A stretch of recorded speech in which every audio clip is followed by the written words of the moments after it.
Hola a todos, hemos avanzado de gran manera en el curso de medicina legal. Ya estamos entrando en las rectas finales del mismo y vamos a continuar con la clase de el estudio de la muerte o tanatología.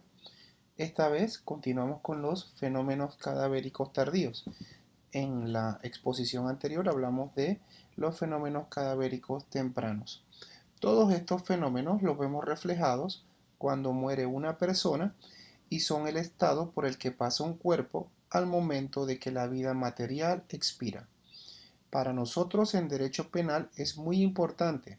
Como hemos visto, determinan el tiempo que ha pasado desde que murió una persona y por ende se considera necesario explicar estos fenómenos. Recordando, la muerte se puede conceptualizar de una manera simple. Es el fin de la vida, pero va un poco más allá que solo el fin como tal, ya que, por ejemplo, diversas religiones y filósofos consideran que la muerte es el inicio de una verdadera vida. Por ende, no se entrará en estos temas, ya que lo que se considera como objeto de estudio en esta investigación es el cuerpo humano. ¿Y qué es el cuerpo humano? Hay autores que lo definen como el conjunto de sistemas orgánicos cuyas funciones están dirigidas al cumplimiento de tareas vitales como el mantenimiento y la prolongación de la vida. Los sistemas actúan a través de aparatos que son conjuntos de órganos con acciones similares o complementarias. El cuerpo humano se comunica con el medio exterior a través de los órganos de los sentidos. Y es así que se entiende como la estructura física de un ser humano que se compone por órganos en funcionamiento. Al momento de su muerte, estos órganos dejan de funcionar. En este momento es donde comienzan los fenómenos cadavéricos. Y en la exposición, la clase anterior, vimos los fenómenos cadavéricos tempranos. Ahora vamos a referirnos a los fenómenos cadavéricos tardíos. Comenzamos estudiando sabiendo que es un cadáver, que es el nombre que recibe un cuerpo que antes ha estado vivo, pero que ahora se encuentra muerto. Son los restos físicos que deja un ser vivo tras fallecer. De esta manera nosotros podemos definir a cadáver. Es decir, es el residuo que deja el ser vivo al momento de que se extingue en su vida terrenal. Hablaremos de los fenómenos cadavéricos que se pueden clasificar en destructores y conservadores. Los fenómenos destructores tenemos la autólisis, la putrefacción cadavérica y la antropofagia. Los conservadores son la momificación, la saponificación, la corificación y la congelación. Definitivamente, todos ellos se presentan en base a las condiciones en las que se encuentre el cadáver.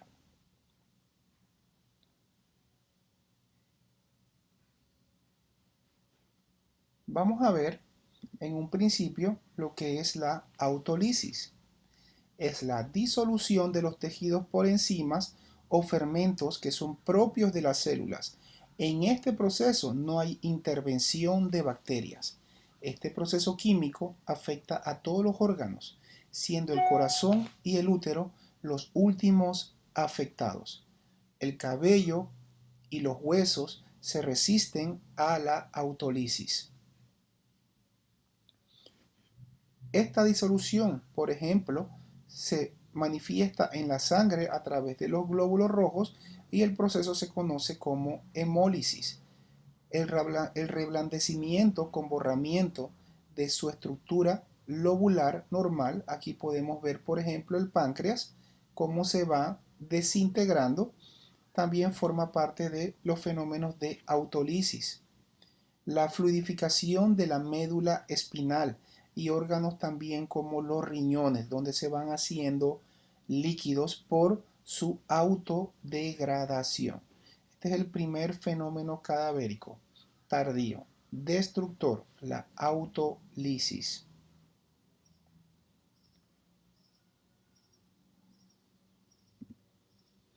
tenemos el fenómeno de la putrefacción cadavérica, que es una descomposición de la materia orgánica del cadáver. Las bacterias suelen provenir de los intestinos y después de la muerte se propagan por la sangre. También es posible que vengan del exterior y penetren a través de una herida de la piel. La putrefacción cadavérica se clasifica en varias etapas. Tenemos principalmente una fase cromática de putrefacción, una fase enfisematosa y una fase de reducción esquelética. Esto lo vamos a ver con detenimiento en unos segundos. Así, la putrefacción es la decomposición del cuerpo a causa de la acción de bacterias y se inicia justo en los sitios en donde hay un hábitat natural de ellas. Como dijimos, el principal sitio donde se encuentran muchas bacterias en nuestro cuerpo es el colon, específicamente en el colon ascendente.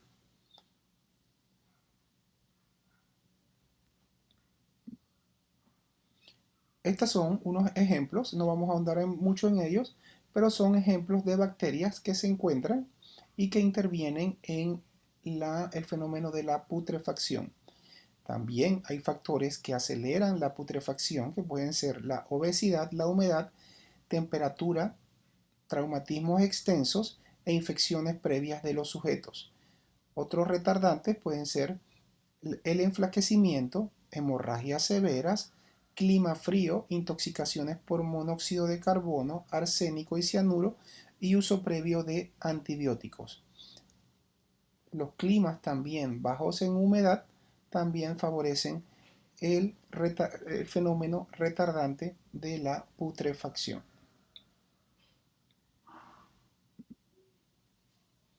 Como dijimos, la primera etapa que aparece es la fase cromática, que se inicia a la vista del examinador como una mancha verdosa, como la vemos en esta flecha que está aquí. Se encontrará principalmente en la fosa ilíaca derecha. Como paso posterior es el fenómeno conocido como el veteado venoso, que consiste en la visualización de la red venosa superficial por la inhibición con la hemoglobina transformada. Y esa combinación de colores es lo que le otorgó a esta fase el nombre de la fase cromática de putrefacción. En otras palabras, la degradación de la sangre es más evidente en esta área, que es la fosa ilíaca, y toma esta coloración verdosa. Este veteado se puede ver a las 48 horas y finalmente la coloración verdosa pasa a ser negruzca del cadáver a los 4 días. Aquí podemos ver las manchas verdes abdominales de mejor manera. Tenemos la fase enfisematosa. Enfisematosa es de formación de bulas, formación de globos. Como ya mencionamos, se da inicio al desaparecer el oxígeno en el cuerpo y empieza la acción de los agentes productores de gases. Las bacterias comienzan a formar gases dentro del cuerpo. Podremos observar en el cadáver la presencia progresiva de un aumento exagerado del volumen del cuerpo. Los cuerpos, como vemos en la imagen, se comienzan a hinchar, llegándose a formar inclusive vesículas, y por la gran compresión de gases se protruye la lengua, es decir, se sale. Aquí podemos ver ejemplos de vesículas. Inclusive los glóbulos oculares, el recto, se aumenta el tamaño del escroto y a su vez se desprende la epidermis en las palmas. La epidermis es la capa más superficial de la piel en las palmas de las manos y también en las plantas de la piel. En la manipulación cadavérica se puede dar desprendimiento de las uñas y los pelos. Como se han separado las capas más superficiales de la piel, se puede permitir que se dé este fenómeno.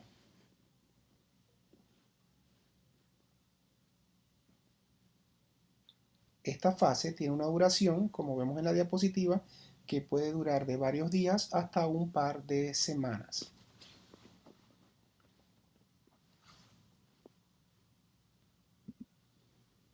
La fase colicuativa es donde se licúan los tejidos. El cadáver va a tener un aspecto como de caramelo y puede darse generalmente entre los 8 y los 10 meses.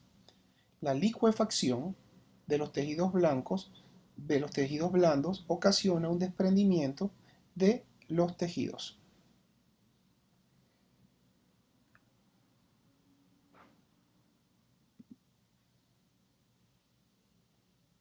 Posteriormente a esto se da una fase de reducción esquelética.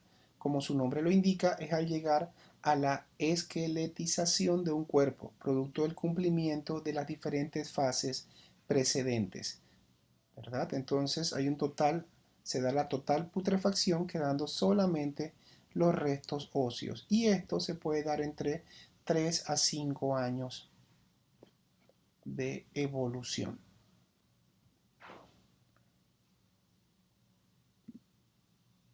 Tenemos el fenómeno de la antropofagia cadavérica, que es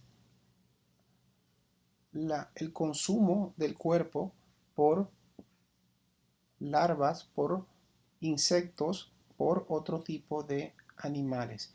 Es la destrucción del cadáver, ¿verdad? Por ellos o inclusive por animales externos, animales que se encuentren en el ambiente. La forma típica, como dijimos, puede darse por larvas, escarabajos, ácaros. La forma atípica, hormigas, cucarachas, cuervos, otros tipos de animales, peces, ratas, gatos, perros, etc.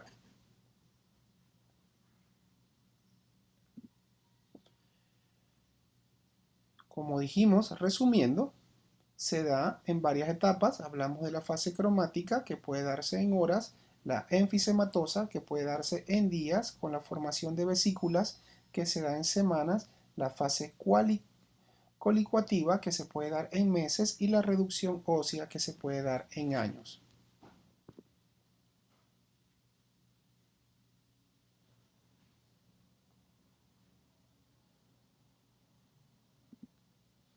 Tenemos el fenómeno de maceración, que es el reblandecimiento de los tejidos por exposición prolongada a los medios líquidos, muy típico de la muerte de los fetos dentro del cuerpo de la madre que están rodeados por líquido amniótico.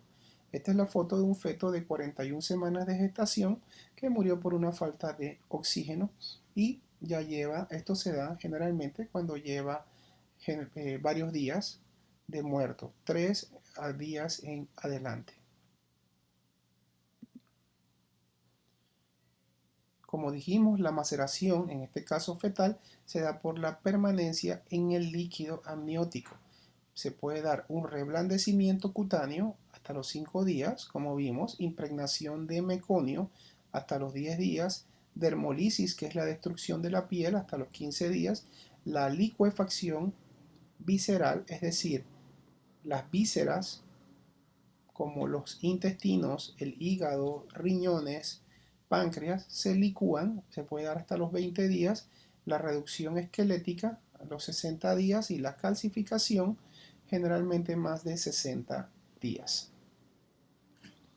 Esto hablando del caso de los fetos. Y como podemos ver, estos son ejemplos con los que ya usted puede ir determinando las causas de la muerte. Siguiendo, podemos ver los fenómenos ahora que son los fenómenos conservadores. Comenzamos con la momificación,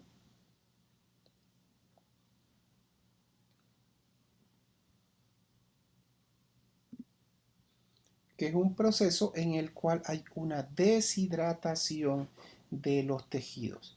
Factores ambientales como la baja humedad combinadas con temperaturas extremas inhiben el crecimiento bacteriano. La momificación natural comienza por las partes expuestas del cuerpo. La piel se arruga y se hace dura. Esto puede darse en un proceso de hasta un año, como les dije, dependiendo de las condiciones, baja humedad y altas temperaturas.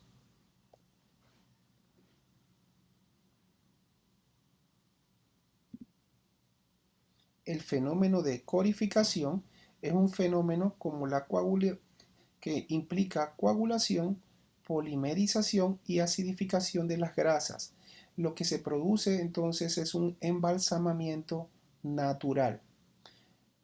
Este presenta una piel que es gris amarillenta con apariencia del cuero recién curtido, resistente, aunque con mayor flexibilidad y manejo que la momificación. Este proceso se puede dar de 2 a 3 meses e inclusive puede llevar hasta un año. La adiposira o saponificación es la transformación jabonosa de la grasa del cadáver. Ocurre cuando un cuerpo se encuentra en contacto con agua y ocurre, principalmente agua dulce, y ocurre entonces el desdoblamiento de la grasa. Es un hallazgo frecuente en aquellos cadáveres que se encuentran sumergidos en campos que reciben bastante irrigación.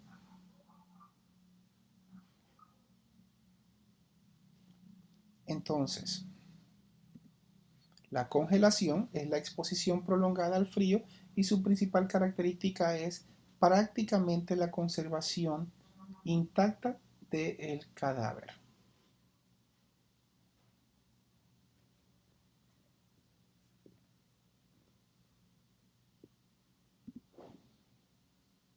Podemos ver que la corificación, por las características químicas que se dan y el manejo de la grasa, es característica de aparición de cuerpos que se encuentran en lugares que se encuentran bastante cerrados.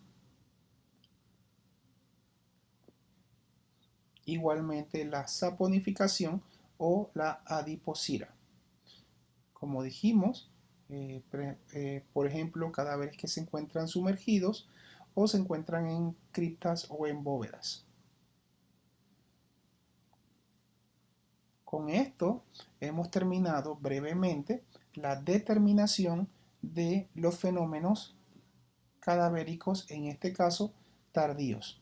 Es importante que ustedes manejen los conceptos, no se repetimos. La idea no es que se vuelvan patólogos forenses expertos, pero que sí sepan cómo utilizar los conceptos cuando les llegue el informe, si en algún momento de su vida, que es muy probable, vayan a haber casos relacionados con las necropsias.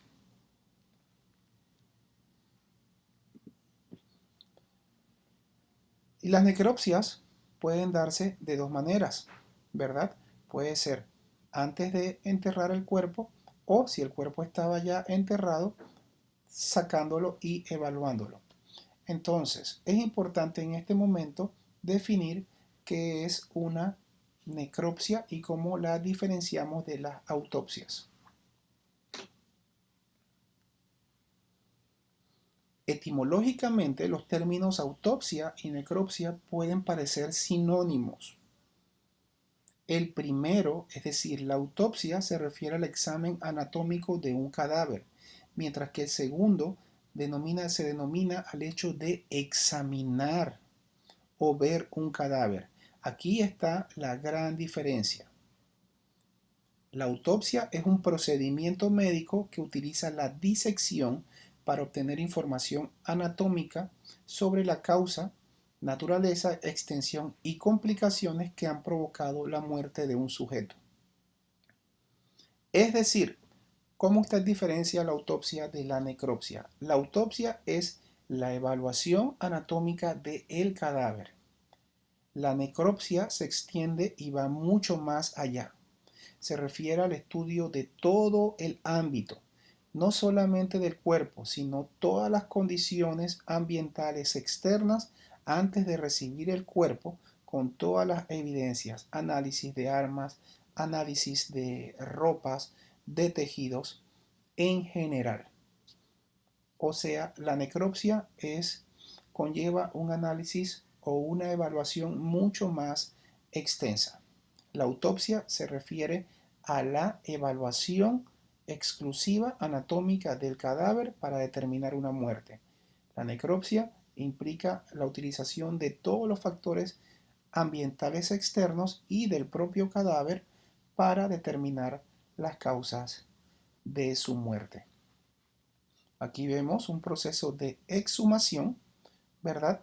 En donde se está retirando un cadáver para su estudio, o también podríamos considerar que es un proceso de inhumación, que es enterrar. Entonces aquí hay dos conceptos importantes. La exhumación es sacar un cadáver y enterrar un cuerpo. El concepto se le conoce como inhumación.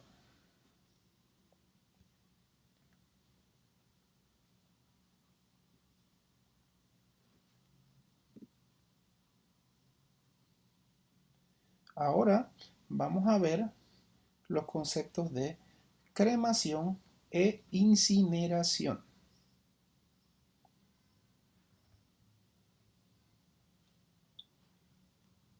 Como podemos ver en la imagen, se observa un ataúd que está siendo introducido en una cámara para su incineración. La incineración entonces hace referencia a la acción y el efecto de incinerar, es decir, de quemar un producto. Cuando hablamos de incineración nos referimos a un sistema por el que un residuo orgánico, todo organismo que consideramos de fuente orgánica, tiene como carbono al carbono como elemento químico principal dentro de su estructura. El cuerpo humano es un organismo que podemos definirlo como biológicamente compuesto por carbono. Entonces es un cuerpo orgánico. Mediante el cual entonces a este se le aplica altas temperaturas y un tratamiento térmico adecuado para convertirse en cenizas. Este es el fenómeno de incineración, donde usted toma un residuo, un organismo o una estructura orgánica y la quema para reducirla a cenizas. Cuando nos referimos a cremación, es el caso específico del proceso que se aplica a una persona que ha fallecido. Entonces, incinerar es quemar cualquier cosa para reducirlo a cenizas cuya estructura sea orgánica. Cuando hablamos del cuerpo de una persona que ha fallecido, utilizamos específicamente el término de cremar. ¿Y por qué se llama cremar? Porque se utiliza un horno crematorio preparado y es por eso que se utiliza el término de cremación.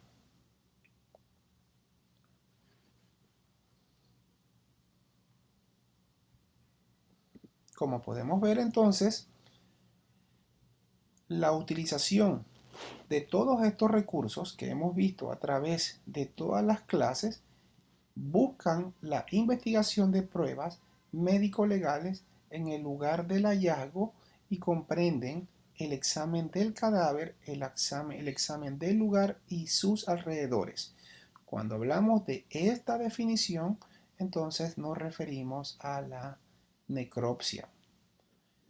Busca determinar la forma médico-legal de la muerte, efectuar el cronotanato diagnóstico, es decir, determinar fecha y hora de la muerte, identificar el cadáver y el homicida de ser posible, reconstruir el suceso y todo esto respondiendo qué pasó, cómo pasó y cuándo pasó.